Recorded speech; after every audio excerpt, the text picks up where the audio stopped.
Booga booga. The Crow is a gross film that appeals to the adolescents who think the Twilight movies showcase good relationships. Disgusting. At best, it feeds into childish thinking. At worst, it idealizes unhealthy bonds between people too damaged to realize they're feeding into one another's psychosis. The acting is crap almost across the board. The writers can't seem to make up their minds on how the supernatural elements work. The action is meant purely to test how much blood can be used on the screen, and there are elements that are used to perhaps convey a certain artistic point, but just ends up making you think that the editors were baked when they cut this film. The film starts off with Shelley, a songwriter and performer, being called by her friend, telling her that people are after the two of them. They caught something on video that people can't see, so they're naturally in danger. Unfortunately, her friend gets kidnapped and is forced to kill herself by the film's antagonist, Vincent Rogue. He's been around for a long time, you see, having made a deal with the devil for eternal life by sending innocents to hell. He has mystical brainwashing powers that will cause people to do basically whatever he wants by tapping into their darker side. Right.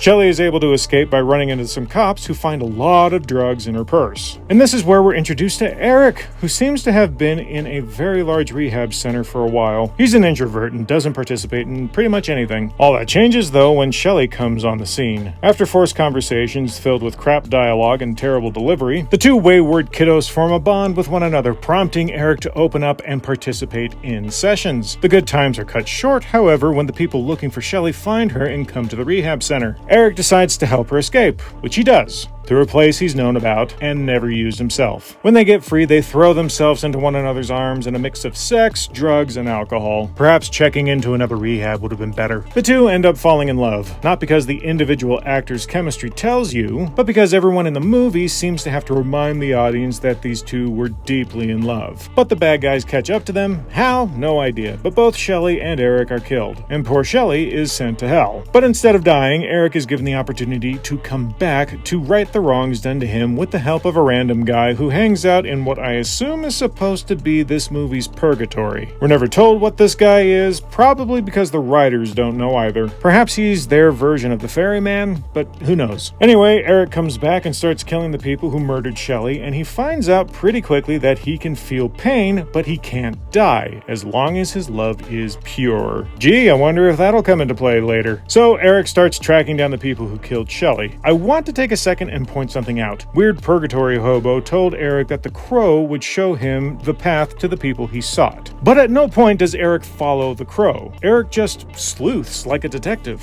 Which, by the way, how crappy is your organization that some seedy stoner emo can find you? After killing some people, two things happen. One, Rogue learns about Eric's abilities and wants the Crow brought to him. Two, Eric finds the video that kickstarted this whole thing to begin with. Turns out someone recorded Rogue hypnotizing Shelley into killing a random girl. This throws Eric into a tailspin, causing him to question what he knows about Shelley, and in so doing, his love for her. Even though by this point in the film Eric knows what Rogue can do, he thinks somehow Shelley isn't that great. It clearly wasn't her choice to do the actual killing, so where's the confusion? I mean, did you really think your girl was a paragon of virtue, son? That she had no speck of darkness in her? A little naive, I feel.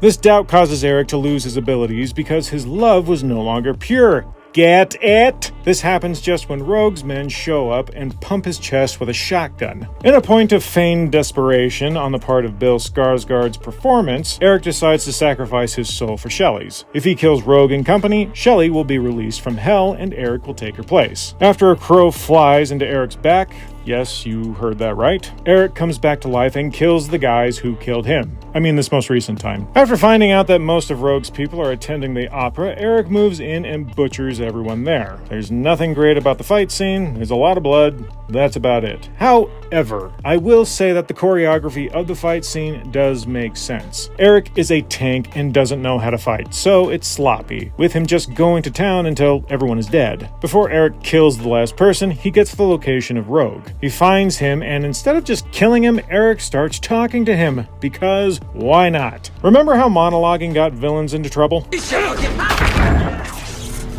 You Sly dog, you got me monologuing. Apparently, it can work for heroes too. So, Rogue is able to get Eric into a compromised position, basically siphoning Eric's immortality. But just before it seems like Eric is going to die, he loves Shelley harder. What? I'm not kidding. That's what happens. This causes the original immortality to kick in and lets Eric tackle Rogue into purgatory. If I wasn't confused before, I sure as hell am now. After an anticlimactic quasi-brawl, Rogue is dragged to hell and Shelley is released. Not back to the land of the living, but purgatory. Apparently she gets a chance to say goodbye to Eric. After they say their farewells, Shelley comes back too, back in their apartment where they were killed. I guess time reset? Whatever. And she's being resuscitated by an EMT who happens to be the purgatory hobo.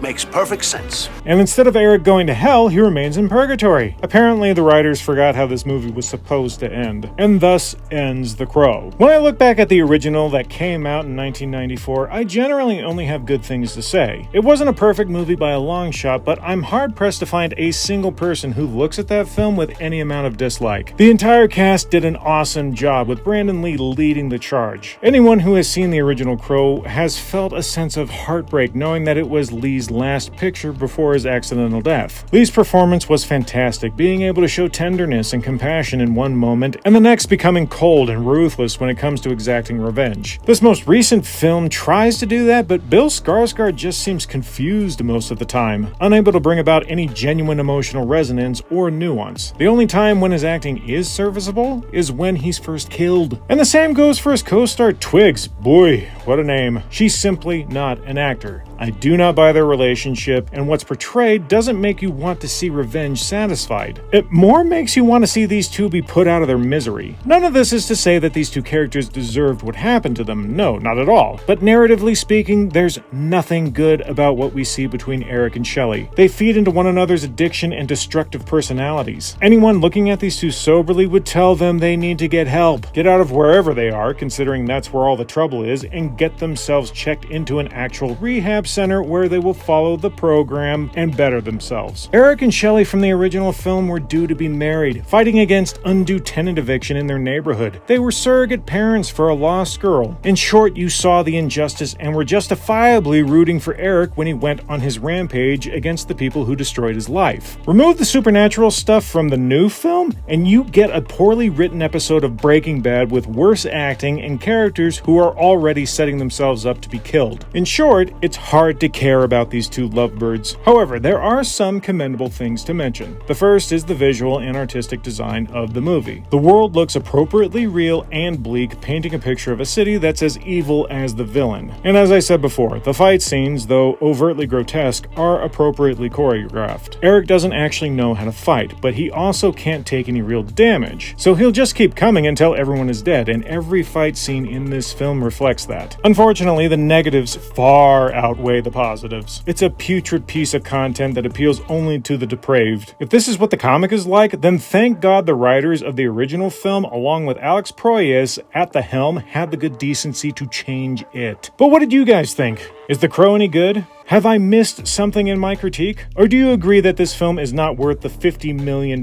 budget? Holy hell, $50 million? The freaking Crow was CG half the time. You couldn't find a trained bird for $50 million? Whew.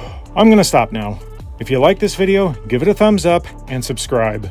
Booga booga.